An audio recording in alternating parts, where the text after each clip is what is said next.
¿Qué tal, amigos y amigas? ¿Cómo se encuentran?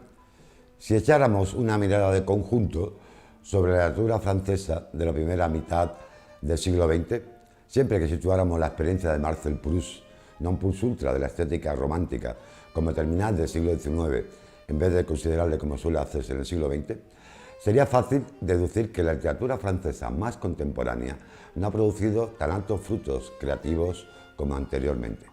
Tal vez el motivo habría que buscarlo precisamente en una excesiva fidelidad a lo decimonónico, después que las cosas y las circunstancias hubieran cambiado tanto. Los narradores franceses de esta época conservan aún sustancialmente los hábitos formales de la narrativa clásica del siglo XIX, un tipo de novela hecha de confidencias y muy atenta a los problemas de orden psicológico, muy cuidada, pero de límites estrechos. Aunque es cierto que en ocasiones todo ello también es utilizado con una nueva intención. En la primera mitad del siglo XX, la ética, entendida como reflexión sobre el obrar humano, lo es todo. La literatura francesa encuentra en el debate de las ideas morales no solo su médula, sino su punto de mayor avance y valor, aún estilísticamente. Se trata de toda una generación de autores que en la niñez, ya sea en el propio hogar o en las trincheras, conoce la Gran Guerra. Una generación que tiene que forjar una seria esperanza para sobrevivir, incluso en lo político. Una generación que ve nacer y crecer la Revolución Soviética, que conoce el auge del fascismo y el nazismo y que se dirige a paso seguro hacia la Segunda Guerra Mundial. ¿Cómo podían entonces las cosas seguir siendo como antes? Antoine de Saint-Exupéry. Nacido en Lyon en 1900 y fallecido en el mar Tirreno en 1944. Novelista y aviador francés, sus experiencias como piloto fueron a menudo su fuente de inspiración. Tercero de los 5 hijos de una familia de la aristocracia, su padre tenía el título de vizconde, Antoine de Saint-Exupéry vivió una infancia feliz en las propiedades familiares, aunque perdió a su progenitor a la edad de 4 años. Estuvo muy ligado a su madre, cuya sensibilidad y cultura lo marcaron profundamente y con la que mantuvo una voluminosa correspondencia durante toda su vida. Su interés por la mecánica y la aviación se remonta a la infancia. Recibió el bautismo del aire en 1912 y la pasión de volar ya no lo abandonaría nunca. Después de seguir estudios clásicos en establecimientos católicos, preparó en París el concurso de entrada en la Escuela Naval, pero no logró su objetivo y se inscribió en Bellas Artes. Pudo aprender el oficio de piloto durante su servicio militar en la aviación, pero la familia de su novia se opuso a que se incorporara al Ejército del Aire, por lo que se resignó a hacer diversos oficios, a tiempo que frecuentaba los medios literarios. La biografía de Saint-Exupéry está marcada por el signo de la ansiedad. Una ansiedad que caracterizó su gusto por la aventura y canalizó dedicándose a la aviación. Saint-Exupéry es uno de los pioneros de los vuelos postales internacionales, en un tiempo en el que la aviación era una tarea extremadamente difícil y peligrosa. Casi toda su obra se concentra en sus experiencias profesionales como aviador, convertidas en su fuente de inspiración como escritor, ya que mientras volaba también escribía. Comenzó novelando sus vivencias aventureras con una prosa lírica y posteriormente pasó a escribir diarios, informes y cartas. Saint-Exupéry sentía que el futuro de la humanidad pasaba por el arte y el progreso, y toda su obra se encuentra marcada de reflexiones de índole humanista, de crítica de la cultura y de una religiosidad de tintes cristianos, subjetiva y heterodoxa. El año 1926 marcaría un giro decisivo en su vida, con 2 hechos. Por un lado, la publicación de su primer título, El aviador, un breve relato aparecido en una revista en la que trabajaba su buen amigo Jacques Prévost. Y por otro, un contrato como piloto de línea en la compañía Latécoère, la futura aeropostal, donde transportará el correo desde Toulouse a Senegal. A partir de entonces, alimentada de su propia experiencia, a cada escala del piloto corresponderá una etapa de su producción literaria. Mientras trabaja como jefe de estación aérea en el Sáhara español, en 1929, escribe su primera novela, Correo del Sur, en la que ensalza la profesionalidad, la camaradería de los pilotos de línea postal. Basándose en esta obra, que tiene como telón de fondo los viajes entre el país francés y el continente africano, el cineasta Robert Bresson intervendrá en 1936 en el guión de una película de idéntico título, Correo del Sur.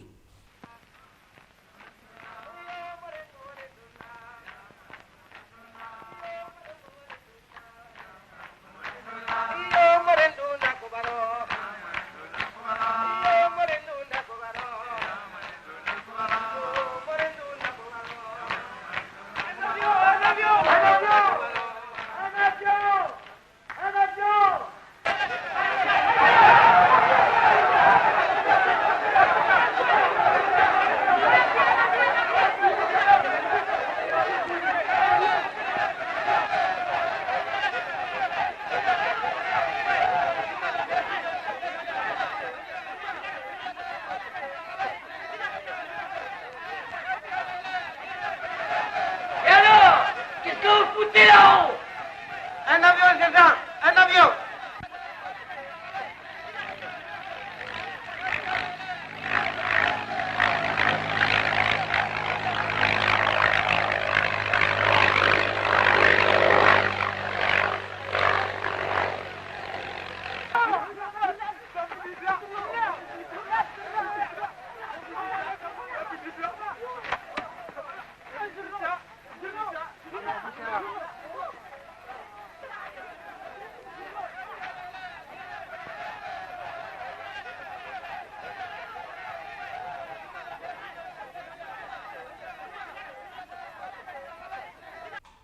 La escala siguiente de Saint-Exupéry será Buenos Aires, ciudad a la que se traslada al ser nombrado director de la Aeroposta Argentina, una filial de la Aeropostal, con la misión de organizar la red de América Latina. Esta ciudad será el marco de su segunda novela, Vuelo Nocturno, publicada en 1931 y presentada por André Gide, quien escribió también su prefacio. Vuelo Nocturno obtendrá un enorme éxito comercial y crítico, sacando del anonimato el talento de Exupéry como escritor y logrando el premio Femina. En Buenos Aires conocerá también a la escritora y pintora Consuelo Según, una viuda millonaria de nacionalidad salvadoreña con la que se casará en abril de ese año 1931. El matrimonio resultaría tormentoso a causa de las numerosas ausencias del piloto, su vida algo bohemia y las numerosas infidelidades de Antoine. En ese mismo año de 1931, la bancarrota de la Aeropostal pondrá término a la era de los pioneros de la aviación.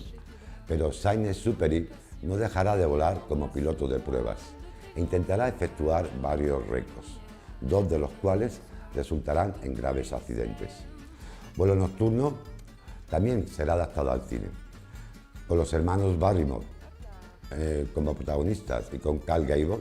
Esta película de aventuras narra las peripecias de un grupo de esforzados pilotos del servicio de correo y supone un ligero divertimento para los amantes del cine de aviones.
Tras los resultados económicos desfavorables de la compañía Aeropostal, que acaba en la bancarrota y que termina prescindiendo del intrépido Antoine, nuestro autor se ve obligado durante la década de los años 30 a multiplicar sus actividades, consagrándose al periodismo y la escritura. Escribe reportajes y artículos sobre Vietnam, Moscú y España en los años previos a la Guerra Civil para diversas revistas. También cuadernos de invención y las adaptaciones cinematográficas de Correo del Sur y de Vuelo Nocturno que hemos visto previamente. A la vez, dos graves accidentes aéreos en un intervalo apenas de 3 años jalonarán la biografía de Saint-Exupéry, uno en el desierto egipcio y otro en Guatemala. En el primero, después de un viaje de 19 horas y 38 minutos, pretendiendo batir el récord de vuelo de París a Saigón a cambio de un premio de 150.000 francos, Saint-Exupéry y su navegador se ven obligados a realizar un aterrizaje forzoso en la parte del desierto de Sáhara en Libia. Ambos sobreviven al aterrizaje, pero sufren los estragos de la rápida deshidratación. No tienen ni idea de su ubicación y, según las memorias de Saint-Exupéry, lo único que tienen para alimentarse son algunas uvas, 2 naranjas y una pequeña ración de vino. Experimentan diversas alucinaciones visuales y auditivas. Al tercer día se encuentran tan deshidratados que dejan de transpirar y finalmente, al cuarto día, un beduino en camello los descubre, salvándoles así la vida. 3 años más tarde, en 1938, cuando pretende viajar desde Nueva York a Tierra de Fuego, un nuevo accidente en Guatemala dejará postrado en cama a Saint-Exupéry durante un tiempo considerable. Durante su convalecencia, que pasó en Nueva York, y otra vez por consejo de André Gide, escribe un nuevo libro, nutrido en su mayor parte de artículos ya publicados y basado, como casi todos los demás, en su larga actividad como piloto. Se trata de Tierra de Hombres, novela publicada en 1939, que recoge sus mejores reflexiones sobre el humanismo y que obtiene el Gran Premio de la Academia Francesa y el National Book Award estadounidense. Con anterioridad y sobre la base de imágenes de archivo y diversas escenas realizadas por actores, la famosa productora británica de los hermanos Alexander y Zoltan Kodak realiza La Conquista del Aire, una película por la que desfilan personajes como Leonardo da Vinci, Otto Lilienthal, Bob Zeppelin, el filósofo Roger Bacon o los hermanos Wright. Estrenada en una primera versión en 1940 y en otra posterior más completa, en este docudrama que rastrea los intentos del hombre por volar desde la antigüedad hasta la década de los 30, se encuentran escritos recogidos de Saint-Exupéry.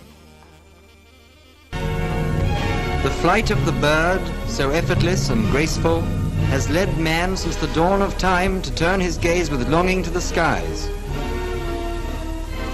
But his dream of soaring above the clouds was not to be realized without weary centuries of experiment and failure. The first chapter of the conquest of the air is written in legend. From ancient Greece comes the story of Icarus, who attached wings to his body with wax.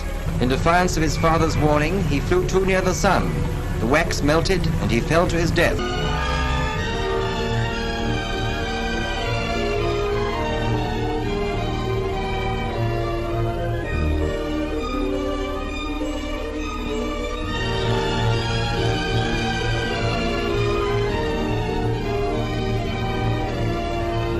At last, man shares with the bird the conquest of the air.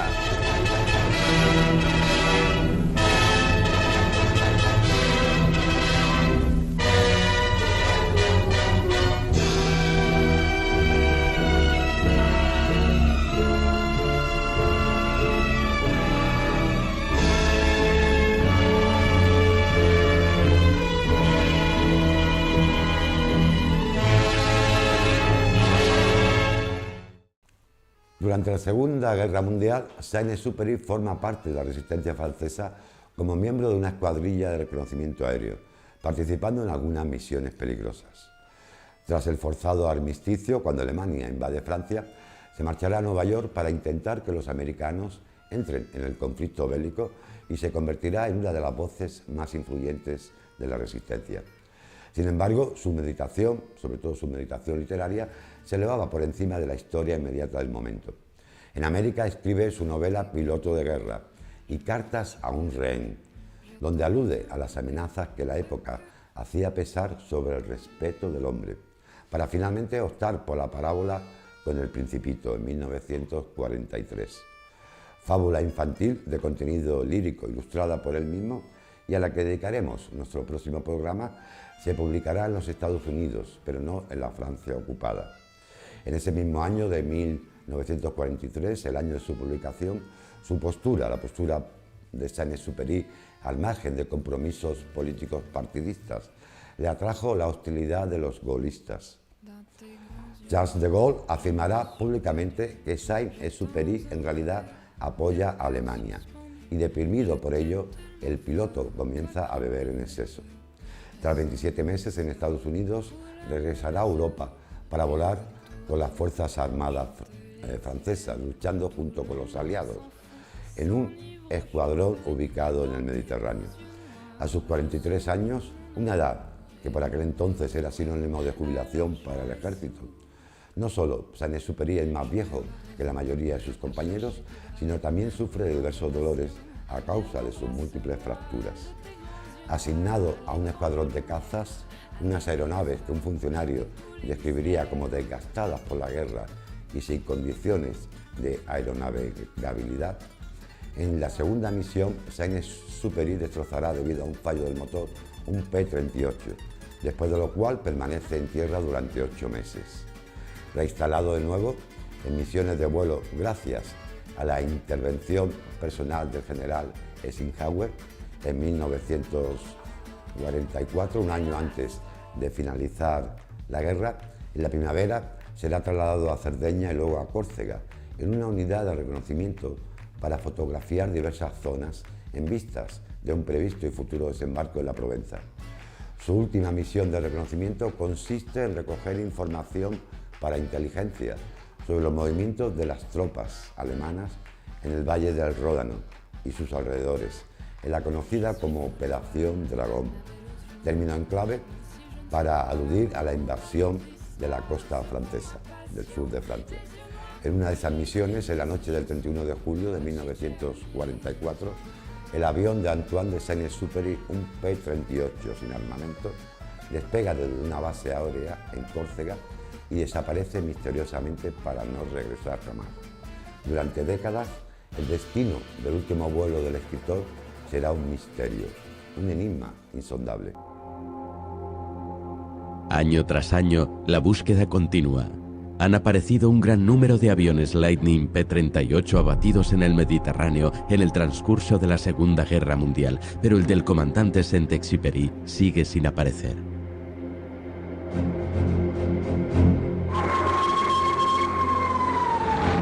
¿Qué pasó el 31 de julio de 1944?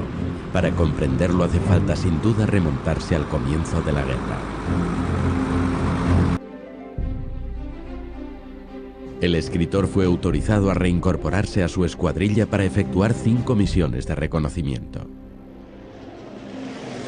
3 semanas más tarde, un radiante Saint-Exupéry vuela hacia Cerdeña, a donde se ha trasladado recientemente el Grupo 233. Allí, bajo el sol de verano, le espera su universo. La base, los aviones, las misiones, pero sobre todo sus camaradas, a los que está deseando volver a ver. Aunque la mayoría del grupo ha sido reemplazado por pilotos mucho más jóvenes. Tenientes jóvenes para quienes Saint-Exupéry es la personificación de la aviación mitológica, de los pioneros del correo aéreo cuyas actividades heroicas alimentaron su deseo de convertirse en pilotos. El 16 de mayo de 1944 dan la bienvenida a este icono compañero de Mermot y Guillaumin. Las armas de Saint-Exupéry son sus cámaras de fotos. ¿Qué oportunidades puede tener frente a un ataque enemigo? Ante la perspectiva de un desembarco en Provenza, la escuadrilla 233 vigila las posiciones del enemigo en el litoral hasta Lyon. Originario de Saint-Maurice-de-Remans, cerca de Annecy, a Saint-Exupéry le encargan misiones sobre los Alpes. El 31 de julio de 1944, ¿se desvió por su cuenta y riesgo hasta el castillo de su infancia? John Phillips, enviado por Life para escribir sobre el Escuadrón 233, se reúne con Saint-Exupéry, que paga su deuda escribiendo ante sus ojos la famosa Carta a un americano.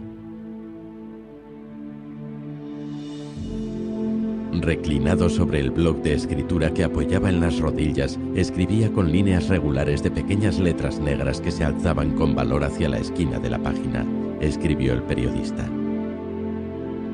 Durante 3 semanas, Phillips captó sin cesar la vida diaria de los pilotos.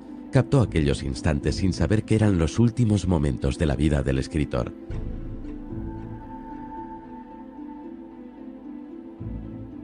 La rutina de las misiones resulta muy dura para Saint-Exupéry.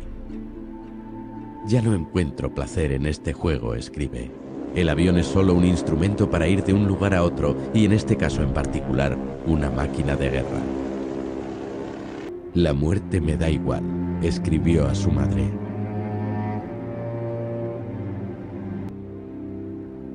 La mañana del 31 de julio de 1944, al comandante Saint-Exupéry le han asignado una misión de rutina al este de Lyon.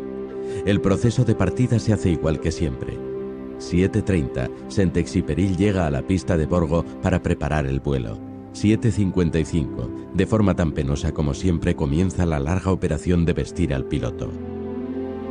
8:10, ayudado por el soldado Souty, Saint-Exupéry se instala en la cabina de su Lightning. 8:20, el piloto procede a la verificación de los instrumentos de a bordo. 8:40, peinado, el mecánico da la señal de arrancar los motores.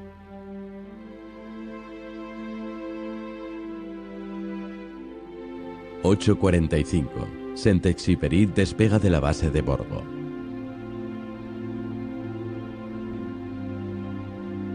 9 horas. El Lightning número 233 desaparece de las pantallas de radar.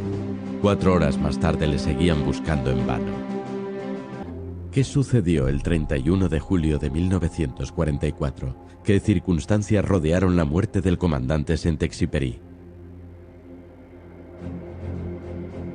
Durante años, decenas de testigos han afirmado ver un avión hundirse en el agua.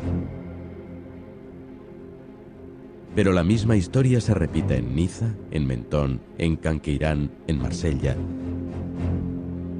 Algunos siguen creyendo que se estrelló en los Alpes. Accidente, fallo mecánico, combate aéreo, suicidio. Las hipótesis son muchas, pero solo hay una cosa cierta.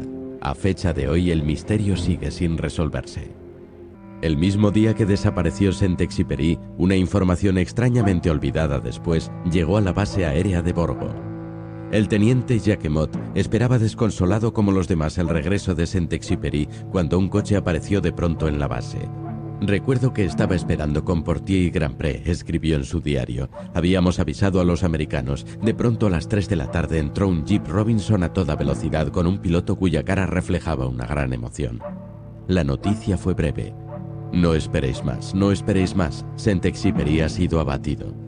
Los servicios de escucha americanos me lo acaban de comunicar de manera formal. Han interceptado el mensaje de 2 cazas anunciando su victoria a la base. Bifuselaje abatido en el mar. Y él era el único que había en el aire ese día. Abatido en el mar. ¿Pero dónde?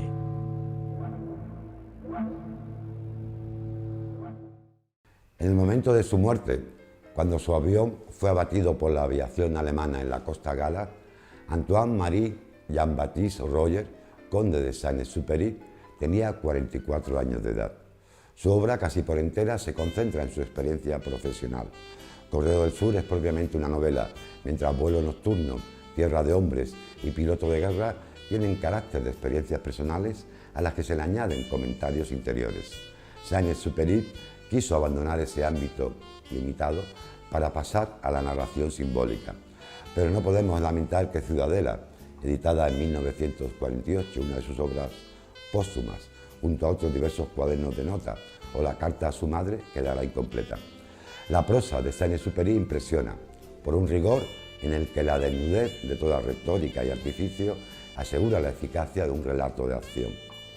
Cercano, por su conciencia de la aventura, a otros autores de su época, sobre todo a André Malraux, y por su búsqueda del absoluto al filósofo Georges Bernanos, Saint-Exupéry mostró siempre que el hombre no es más que lo que hace. Sabemos, y la historia europea, como Nietzsche acertó a predecir, así lo confirma, que la moral de lo heroico lleva en definitiva al nihilismo.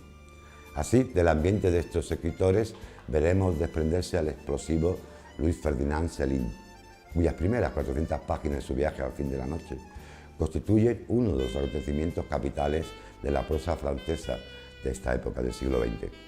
En un plano ideológico podemos anotar que el sentido de la vida como absurdo en Céline se adelanta a Sartre, quien liderará este debate de las ideas morales que caracterizó la literatura francesa de la primera mitad del siglo XX, como apuntábamos al principio del programa. Pero en el orden de la expresión, Céline quedará como un hecho cerrado en sí mismo, sin ejemplos ni sucesores. Sin embargo, nuestro autor de hoy, Saint-Exupéry, para quien el hombre, como decimos, no es más que lo que hace, seguirá leyéndose mucho tiempo. Él nos ha dado la épica de la obligación realizada en un ambiente que, siendo moderno, los progresos de la aviación ya han convertido en algo fabuloso y romántico. De su obra más conocida, El Principito, esa preciosa y encantadora fábula, hablaremos en un próximo programa, aquí, en Maldita Literatura. Os espero. Hasta entonces, muchas gracias por su atención.